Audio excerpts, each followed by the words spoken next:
Everyone, sorry that it's loud. Thank you for coming on this beautiful day outside to be here to actually participate in this program. Can you hear me back there? Oh, yeah. So this evening we're here to listen from you and your comments about the draft environmental impact statement that was prepared for the mandatory housing affordability program. The environmental impact report evaluates proposed reasons to implement the MHA, or mandatory housing affordability. Before I go into that, I just want to sort of take a step back and talk about why we are doing MHA. It is no secret Seattle has experienced an unprecedented growth over the last few years.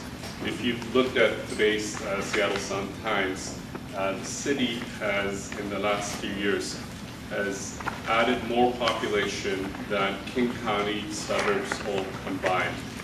This is a significant rate of growth in the city's history. This is a trend that we see continuing for the foreseeable future. Not only because of Seattle's attractiveness, its natural setting, the incredibly strong economy that it has, but this is a trend nationwide. This is a trend that started taking place at least in the last 20, 25 years. People are moving to center cities in opposed to sprawl. We have now a demographic shift that is taking place. Both baby boomers and millennials significantly are choosing to live in center cities in opposed to sprawl. That is taking place around the country. And we don't see that changing all the way through 2030, 2040 if we look at demographics in that trend. So that's one phenomenon. And for the most part, I think what Seattle's experiencing has significant benefits. Of course, it has one of the lowest unemployment rates in the country. It has significant growth in jobs, especially high-tech jobs, high-paying jobs. The growth is also has a significant impact on the environment. So the city deliberately took a policy decision starting in the early 90s with its comprehensive plan that it is smart to grow in the center rather than sprawl for economic, environmental, and other reasons. So there are those benefits that the growth brings.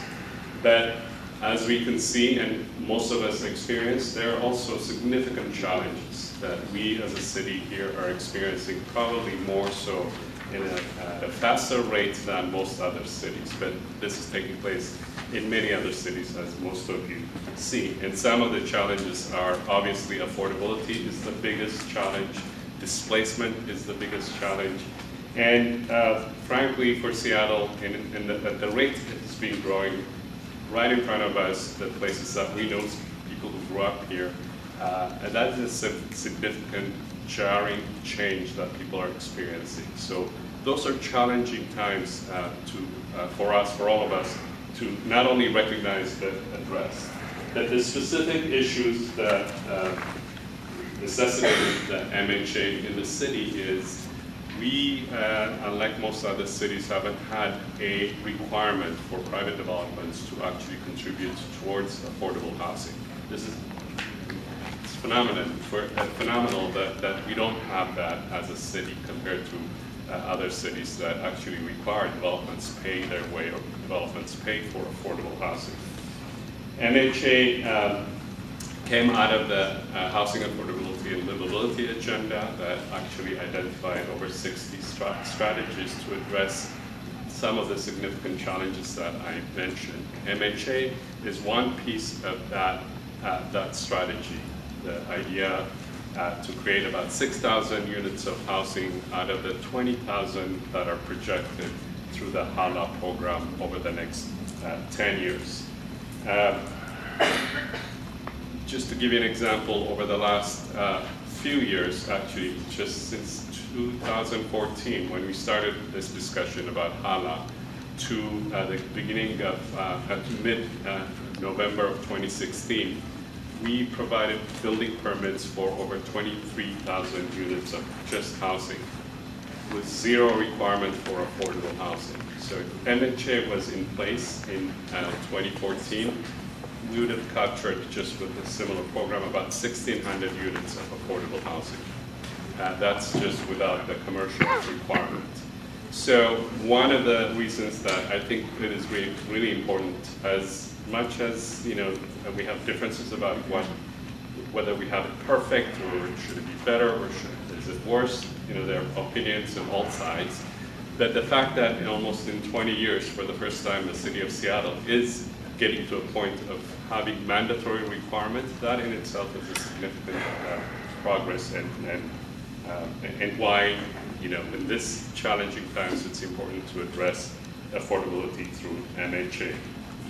So this evening, we want to hear from you, and because of some of the challenges that we're facing, I know we all have different opinions, and there's no shortage of that here in Seattle. That's what makes this city one of the greatest cities as well. People are passionate about the place that they want to live in, and the place that they want it to be. So, and there are many opinions, differing opinions, and as we've done for many meetings, we want to hear from everybody, and I hope you'll recognize other opinions and proceed with civility, so that we have enough people participating so that we can hear from all of you. So with that, I'm going to ask Jeff Wetland of my staff to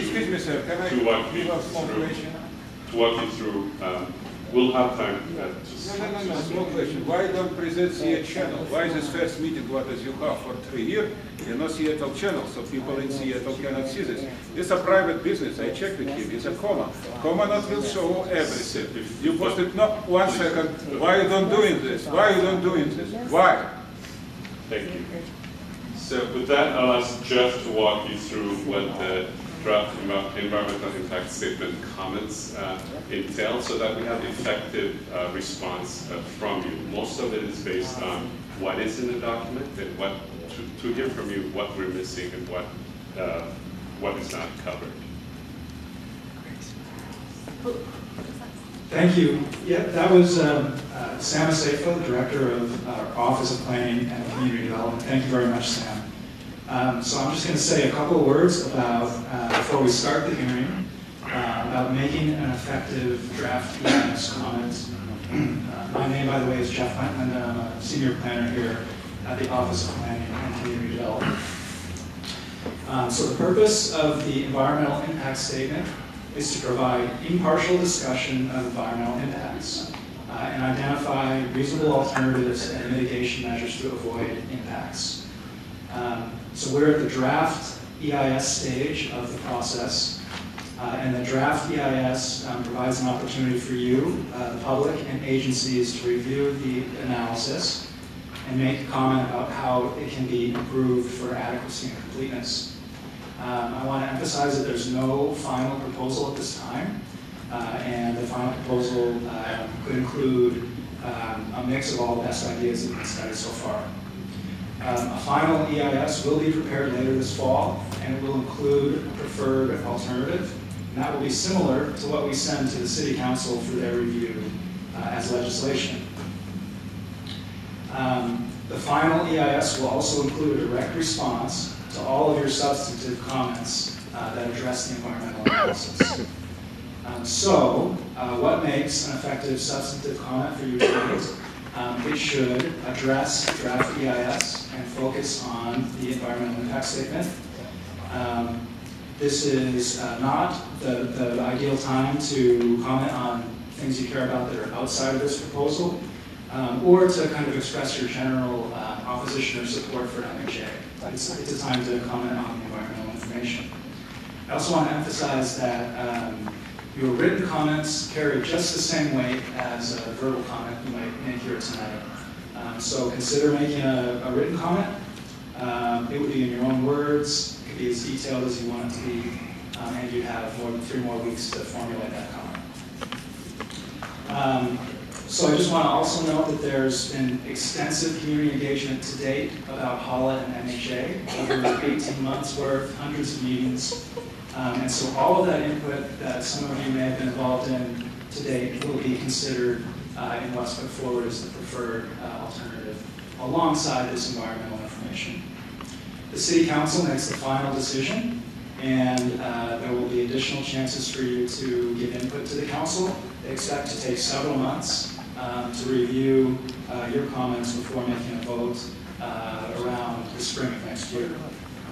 So tonight we're going to be allowing for 2 minutes of comment for each of you. Everyone who's signed up on the list. You'll see the clock start when you begin your comments. And we'll be calling 2 folks up at a time. There are 2 microphones, one on each side, so when I call your name, just come on up to the microphone and you can begin your comment. Thank you. The first 2 commenters are Ira Appleman and Alex Zimmerman. Oh, you want this microphone? I want this too. You can have it right after me. Okay. I'm concerned about the parking issues, and I don't think parking is treated in the DEIS in an impartial discussion of environmental impact. For example, the city admits that parking is very difficult in many neighborhoods. For example, it says on 3213, with the increase in development expected under alternatives 2 and 3, particularly in urban villages, which already tend to have high on-street parking utilization, parking demand will be higher than the no-action alternative. Therefore, significant adverse parking impacts are expected under alternatives 2 and 3. And the city admits in a different part that right now some neighborhoods are over 100% parking required, so that you can't find parking there at all. Then, in talking about mitigations, one of the mitigations that's indicated, parking maximums would be limit the number of parking spaces which can be built with new development. So a mitigation, according to the city, is to limit the number of parking spaces in new developments, not to increase the number, to limit it. How that is a mitigation is hard for me to understand. And then in the end, the city claims in terms of impacts, the city says the parking impacts are anticipated to be brought to a less than significant level by implementing a range of possible mitigation strategies. None of the strategies that the city talks about are going to bring parking into any reasonable situation. I'm also concerned that the piecemeal way the city is doing this. East Lake is having trouble. I'm from East Lake Fair Grove, Ira Appleman, East Lake Fair Grove. And there's a loss, there's going to be, according to the city, based on their corridor study, there's going to be a loss of another 300 parking spaces on East Lake Avenue East. And because of the piecemeal approach, the University District upzoning is going to have a big effect on East Lake. But those sorts of things between the U District as well as the downtown and South Lake Union were excluded from this EIS, DEIS, and they should have been included in the DEIS so that we could see the parking issues throughout Seattle. Thank you. Thank you, Ira. Next is Alex Zimmerman and then Deb Jackwith. Hi, my people. Guys, my name is Alex Zimmerman. I candidate for city mayor. It's not my first election. Look what has happened with HALA. HALA is very interesting trick what is made Mayor Murray in concert. I'm sorry, I can't hear you. Can you speak to the microphone a little better? Oh, okay. HALA is very interesting trick, guys. What is make Murray in concert. It looks like a bumper, you know what it means. So you cannot blame Murray and blame council. You can blame HALA. So look with HALA. He's a crook #1. And I call him a Nazi, local government, a Nazi social democrat with progressive Islamic principles. That's exactly what has happened. So look, it's 2014, last meeting for 3 years, and no comment. All meeting supposed to be in Seattle channel. Why? It's crew don't want to do it because they want what these people will be talking about this crew. What is this group did is idiotic situation. We have 100,000 family who need support. We have 12,000 homeless what is need support. When you read my salute to the nation, what is I give to everybody, I can fix this problem very easy without paying of people money. I understand about it. It's very simple. Well, this is group for 3 years, never one make meeting like this. When you see this, my proposition very simple. Every week supposed to be, we come to this room, better room, we start talking about problem, what is we have. But this group don't want to use this. This is exactly what is happening. This group, same identical like another 30 or 50 commission what is we have in Seattle. Because it's control same kinds of people. This group need to be moved out. Without this, nothing will be changed. So when you don't doing this, nobody will do it. So stop and acting like an idiot. You start understand there is a problem. You understand about it? Okay. Thank you very much. Thank you, Alex. So Deb, followed by Ratna Wara.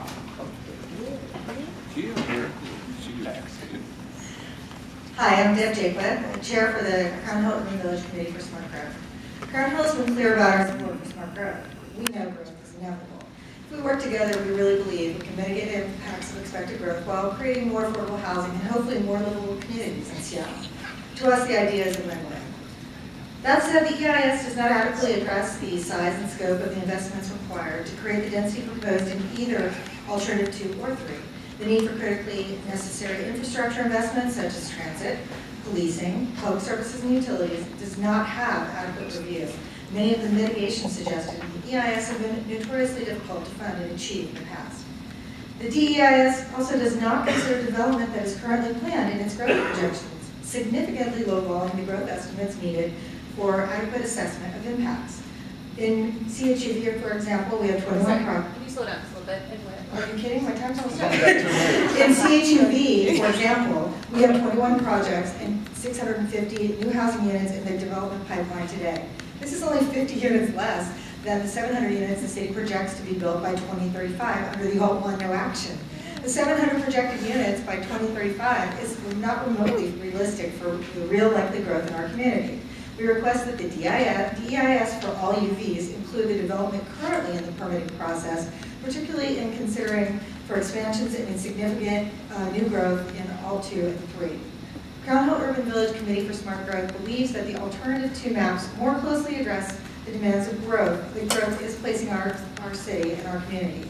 Alternative 2 also reflects many of the principles expressed by neighbors in CHUV for smart growth in our neighborhood by maximizing opportunity for redevelopment of underutilized big box stores and parking lots in the urban village center along arterials. All 2 also minimizes growth in the areas of the community that have neither infrastructure nor viable options to move should displacement occur. Without critical infrastructure required to support larger scale growth in much of Crown Hill, alternative 3 places undue burdens on the community without providing any tangible increase in affordable housing. Thank you. Thank you, Deb.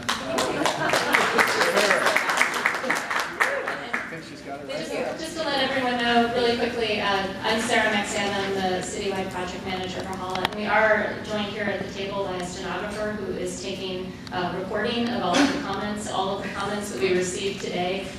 Because they are entered into the formal record for the EIS, we do have to respond to them through the EIS process, and so she's helping us out by recording her comments and typing them up.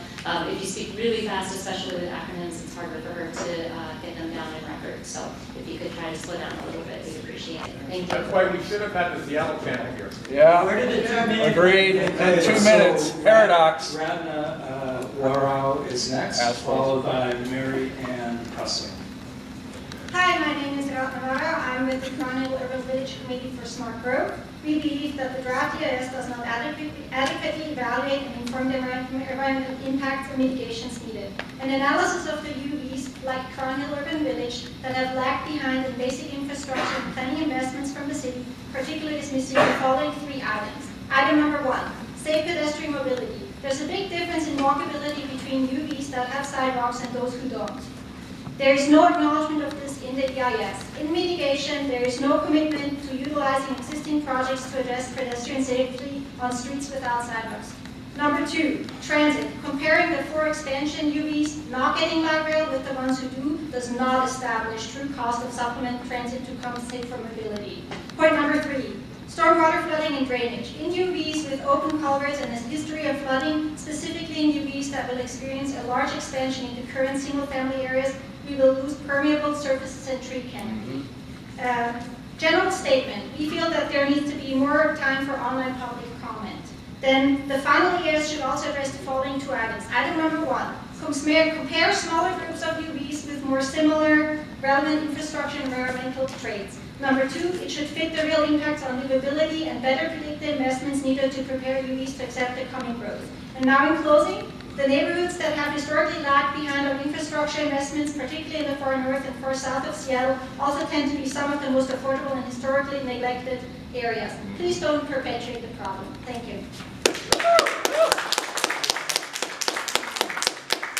20 seconds to spare there.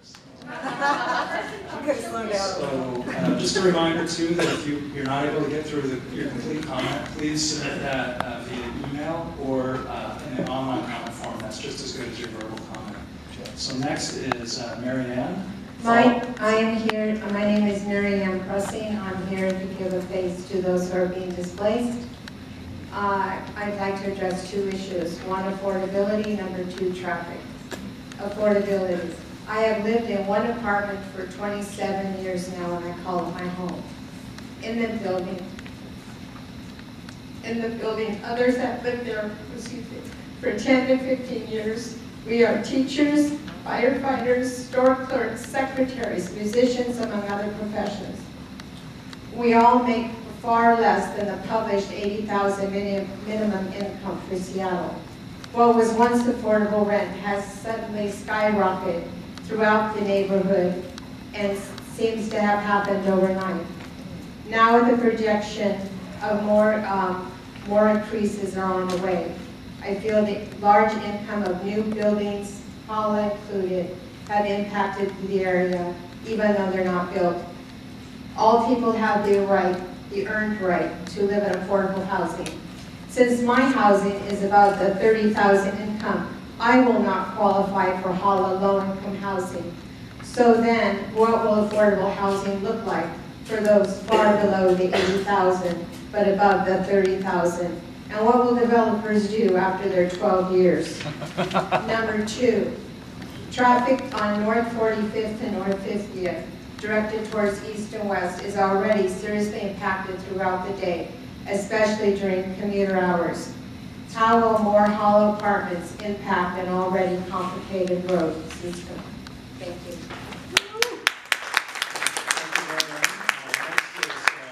Megan Broder, followed by Garrett McCullough.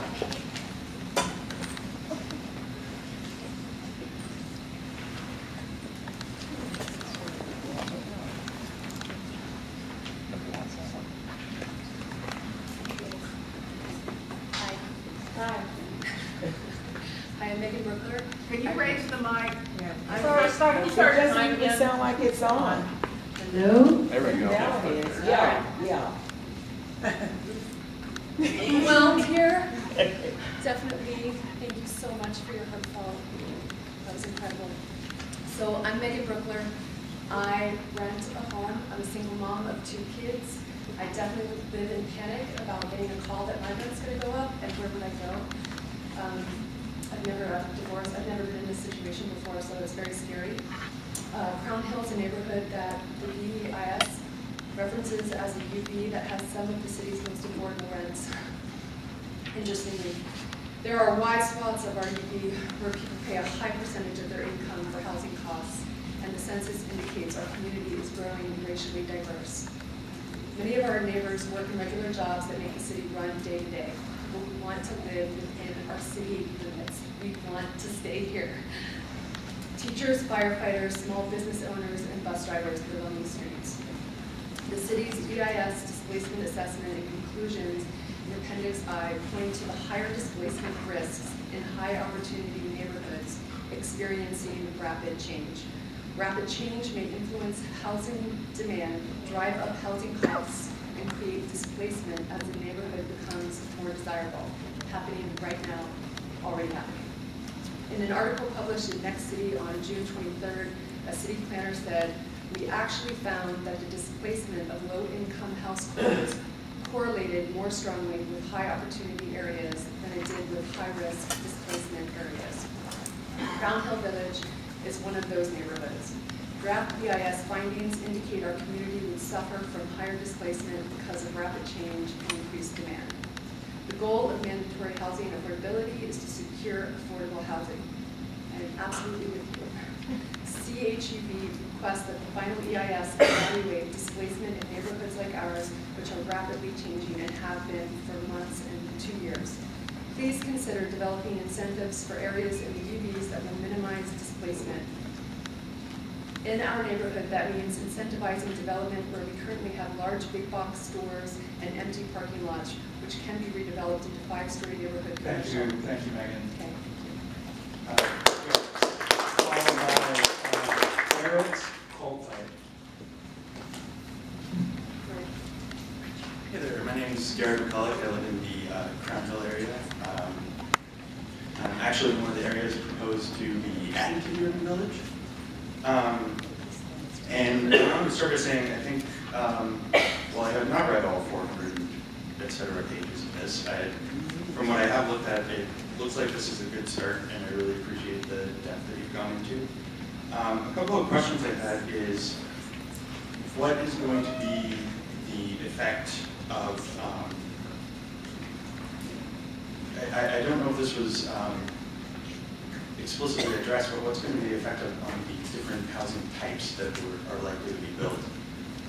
Because I've noticed that most of the development I see is 1- to 2-bedroom apartments at most, and I think there really is a need for additional larger family-sized housing that might have to be at a higher density than the current single-family home. And what effect either alternative will have on the different housing types.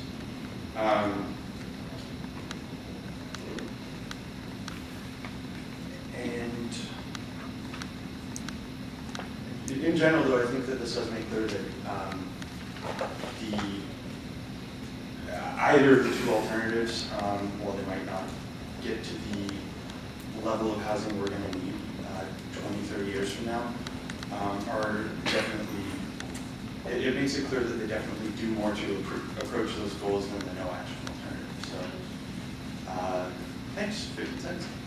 Thank you, Garrett. We can follow up and try to get you some information. Barrett, followed by Janine Reese. Hi, my name is Barrett Colway. I'm a resident of Memorial Street Junction since about 1988, before the word urban village extended beyond Greenwich Village. So just bought this house, not as a speculator or anything else, so I have a homeowner perspective.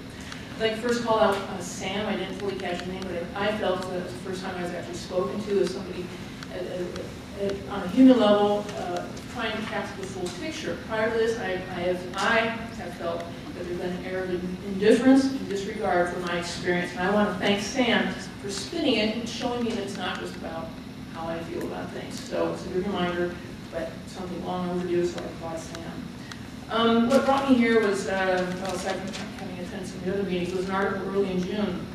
City, buried on B1 or something. City studies impact of neighborhood zoning changes, some otherwise relaxing Saturday morning.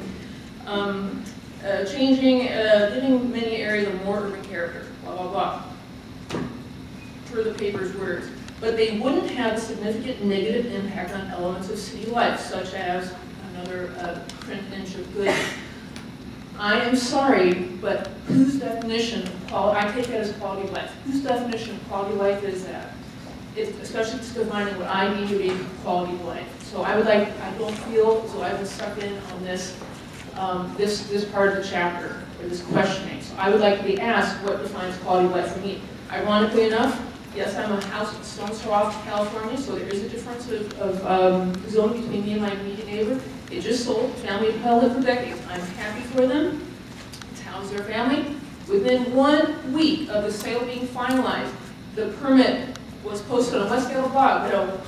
News in West Seattle, 1 unit is becoming a 7-row house. That cannot be quality of life. I will never see daylight again in my home. So, in that 2%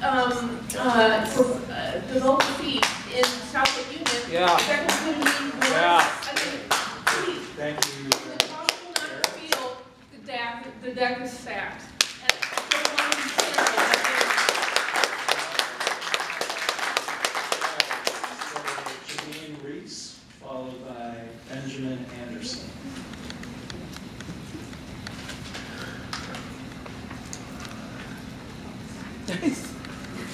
32 days is not enough. Extend the review period to 90 days. Yeah. Really, you don't want reviews because you can't provide us enough adequate time to review an 800-page, including appendices, environmental impact statement that by reference incorporates the EIS of the 2035 comp plan, which we also have to read, so it's really not 800-page environmental impact statement. You know, you scheduled this release at the beginning of summer travel.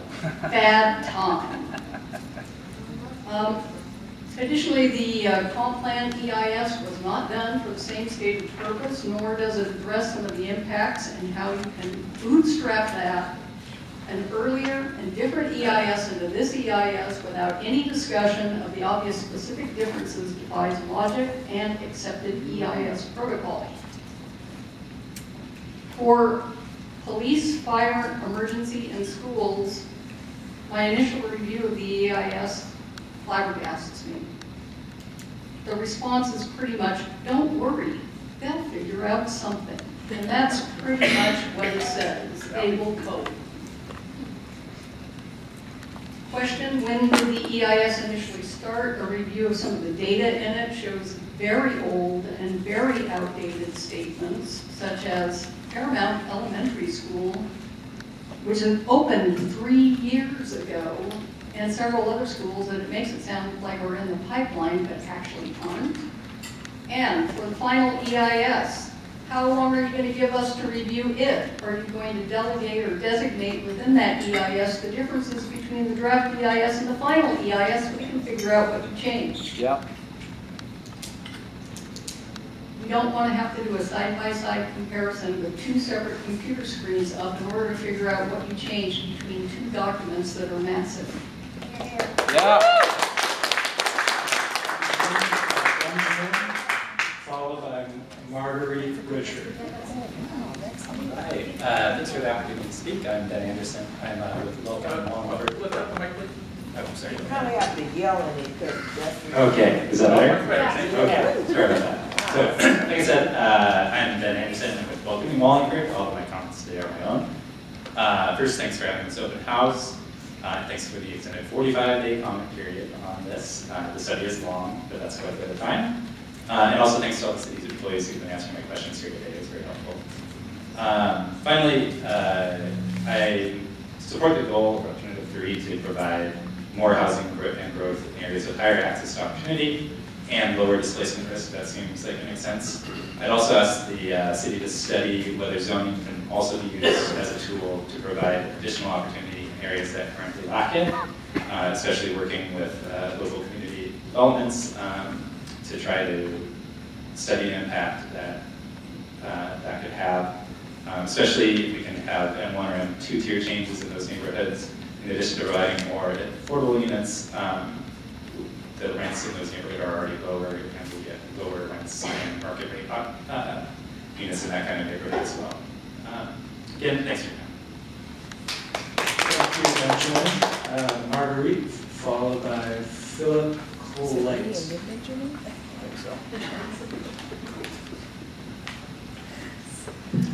Hello! Oh, okay. I just want to make sure you can hear. Anyway, I wanted to say that I'm holding a guide to housing options.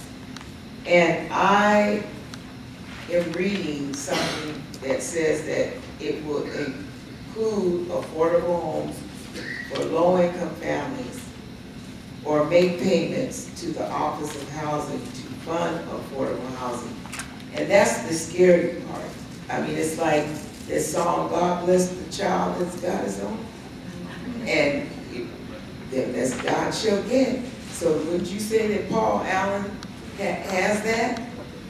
And so the lower people on on the totem pole, this is scary for me because I was born and raised in Seattle. And I don't understand this. I mean, you say, well, go back to school and get a PhD, and maybe you can understand it. I just don't feel comfortable with anything that's attached to saying affordable when I hear all the people they call whiners, they come to the council meetings and say that there's no such thing because people are being priced out. See, are they liars? Or are they telling the truth? See, I'm really getting fixated on this stuff. And it's causing me trauma because I'm black, and I know a lot of black people have been, like the woman was saying, displaced. Africa Town. I mean, where is it? I mean, they say it's over there in the CD, but I'm running out of time, as usual. 2 minutes, and then we get told what to say. That's not fair either. Right. But I'm saying there needs to be some more discussion about this because this is scaring the heck out of me. And I'm saying for those that don't have a PhD, they probably are in their homes right now bouncing off the walls if we could put a camera up in there and see what's going on up in there.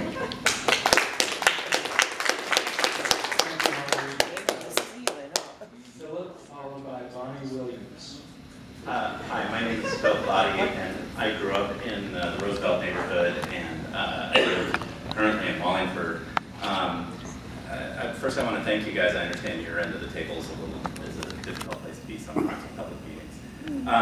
First, I want to say that the comment period on this EIS is entirely inadequate.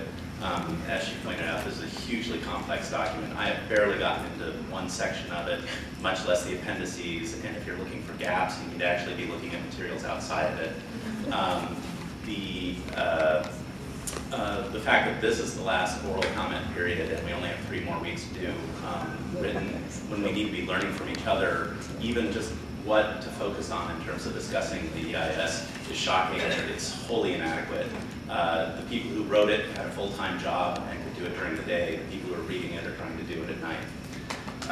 Secondly, the EIS really has no meaningful alternatives. It has the grand bargain and the grand bargain. Yep. There are some fundamental misunderstandings about Seattle in terms of the entire government thinks that single-family housing is single families. I grew up in a house where we rented rooms in our house. There were more people not part of our family living in it than there were people in our family. Our current block in Wallingford has more places with rental space in them than not. The people who are working at the daycares in our area are people who are renting rooms in these houses. The analysis of the proper analysis of single-family houses and their ability to be a sponge to soak up more people, including with grandmother, mother-in-law apartments, etc., is not analyzed. Transportation, lower-income people need to worry more about being in the gig economy and having cars to do Instacart, having rideshare companies have people circling around on the streets, so there's actually more people driving on the streets when you restrict parking and have people using rideshare. Thank you, Philip.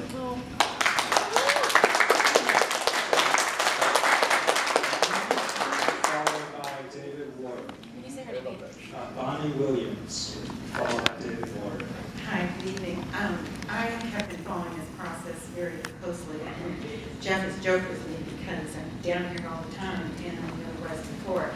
But I agree that the EIS draft needs to have more time for people to look at it. I don't think it's a good thing to be looking at it in isolation. I think it needs a group process. And we've tried to form a group in our neighborhood to study it together because it's really hard to understand this much very quickly. And when you talk about things, you understand them better. Somebody might clarify something for you and vice versa. Anyway, of the 3 alternatives, which that part I've read, I think that alternative 1 actually is the best because there are 224,000 existing space for housing in Seattle. It doesn't mean that growth stops because you use this. Growth continues. No one thinks that growth is going to stop. The Upzones are a giveaway in the Grand Bargain. I have never supported the Grand Bargain. I think backroom deals when you're a mayor of Seattle and you have no business setting up something that can be challenged in court, and that this program can fall apart if it is challenged in court. And what do they do with the Upzones if it's already gone into place? It's very unfair to be in that situation. It also costs money to go to court to fight, and who pays for that but the public? Alternative, the giveaways in the Grand Bargain are Upzones, greater height, bulk, FAR, covering more ground. We lose setbacks, we lose yards, we lose trees, we lose family housing, because what's being built right now is sea-doo, small, 1 bedrooms, not so many, 3 bedrooms. People still want that. Single-family homes have stood the test of time. They've stabilized neighborhoods. They have kept crime rates down. They should not be eliminated. I think that that is a big mistake for Seattle. Seattle is the hottest housing market in the country. We don't need to incentivize market rate housing. Yeah! Followed by Natalie Williams.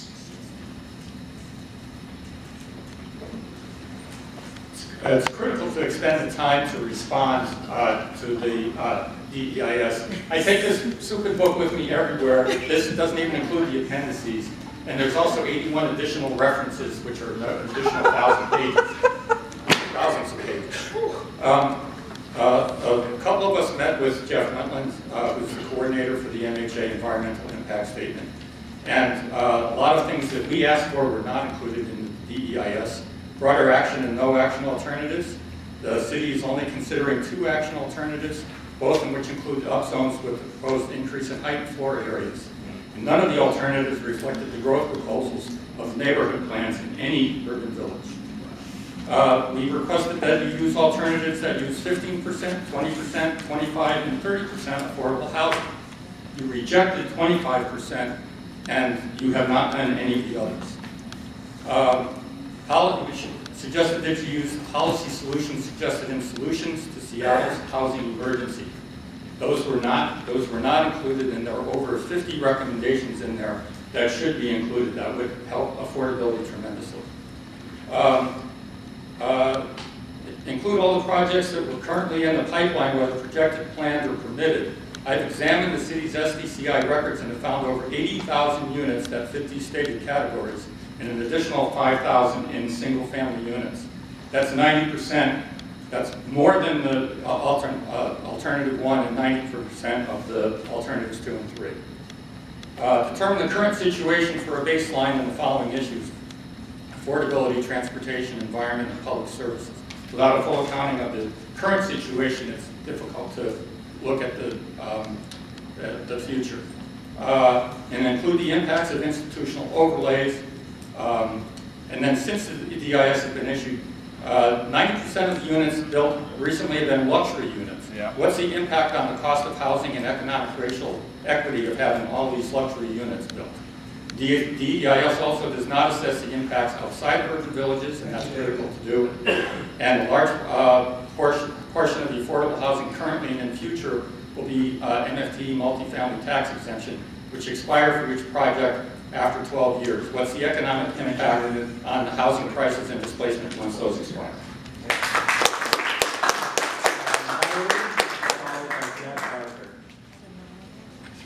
Hi, my name is Natalie Williams. I'm a third-year engineer at one company, and my comment addresses how we can focus to improve the analysis in the CIS. In my reading of this document, I found no comparative analysis presented. I believe a comparative analysis presents the existing situation versus the resulting proposal. An appropriate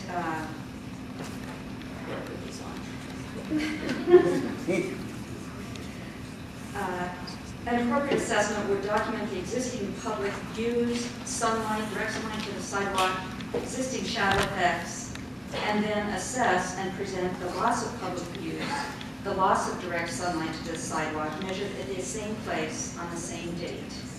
and that can all be simulated. And it will show the increased shadow effects to all impacted public spaces, including as much as 2 blocks away for these new high-rise MF and NC proposals that we're seeing for the first time in this DEIS. This is not presented in the DEIS, and therefore this assessment is inadequate.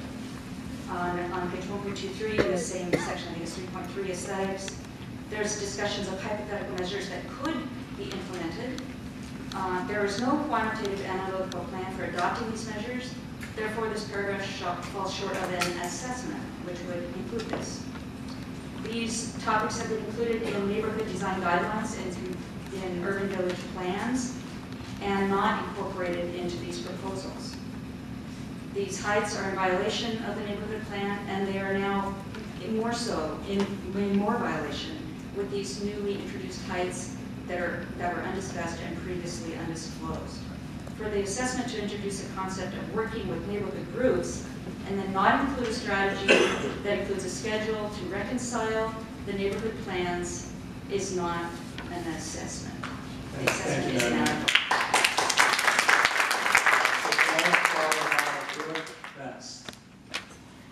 Hi there, I'm commenting as president of the Morgan Community Association, which represents the Morgan Junction Urban Village. Number 1, extend the DEIS comment period by no less than 45 days. This is critical since the DEIS proposes height increases much larger than those depicted in the MHA documents for Morgan Junction Urban Village. And Morgan Junction needs more time to analyze this anomaly. 2, we commented about the portions of the pre-EIS MHA proposal that are in conflict with the Morgan Junction neighborhood plan. And our neighborhood plan, which actually created the urban village, was developed with extensive public outreach and neighborhood participation. We requested that the city address these comments, these conflicts at the neighborhood planning level to no avail. My question is, how will the EIS reconcile the fact that all 2 and all 3 are in conflict with the existing urban village neighborhood plan? Number 3, the DEIS assigns Morgan Junction tall and taller alternatives to reach affordable housing goals, with no guarantee that our community will ever see any of that affordable housing. Residents of Morgan Junction have alternatives that don't fit into the one-size-fits-all urban village formula, because we do want affordable housing in our community. Why weren't our alternatives incorporated into the DEIS? Lastly, on a personal note, I personally support all 1 for the Morgan Junction Urban Village. Thank you.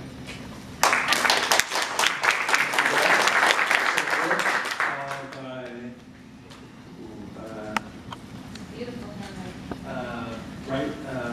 last name Brighton. Or the someone. So I'm Brooke. Sorry. Melina, maybe. Velma. Carrie. From Brighton.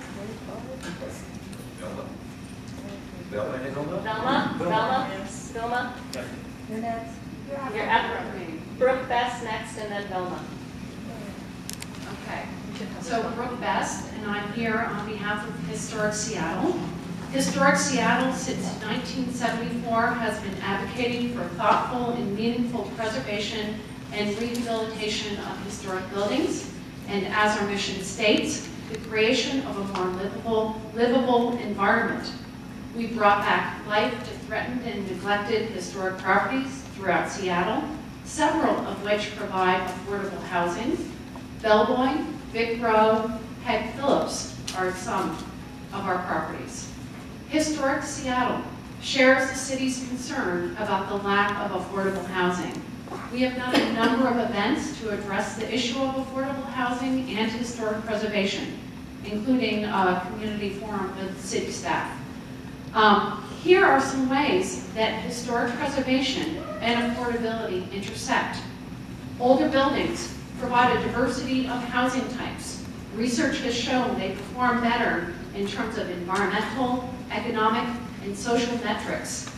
Older, smaller buildings tend to provide more units of affordable rental housing than taller, newer developments.